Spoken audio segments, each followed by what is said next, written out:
Medical व्यवसायी दुर्गा प्रसाईले भन्छन्, म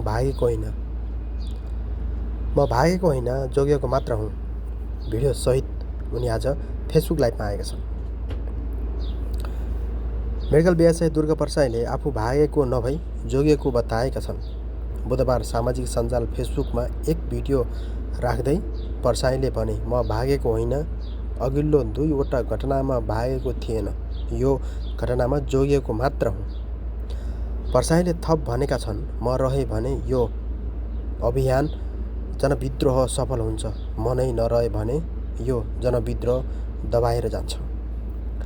उनले आफूले नेपाल र नेपालीलाई बचाउन चाहेको उल्लेख गरे।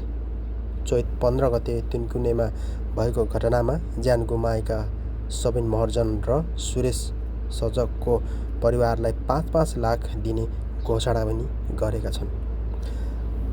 आफू मानवाधिकारवादीको रहबाट सार्वजनिक हुन तयार रहेको भिडियो मार्फत बताएका छन्। मलाई प्रहरीले खोजिरहनु पर्दैन, म नेपालमै छु, कुनै ठाउँमा छु। मानवाधिकारवादी र वकिलहरूको रोहतडमा सार्वजनिक हुन तयार छु, उनले भनेका छन्। साथीहरू, तपाईहरूलाई दुर्गा प्रसाईको बारेमा भन्नु के छ? सरकारले आखिर दुर्गा प्रसाईलाई के साँच्चै आउनुस् वार्ता गरौँ भन्छ होला, या चाहिँ प्रहरीले उहाँलाई जसोतसो आफै खोज्ने कोसिस गर्छ होला?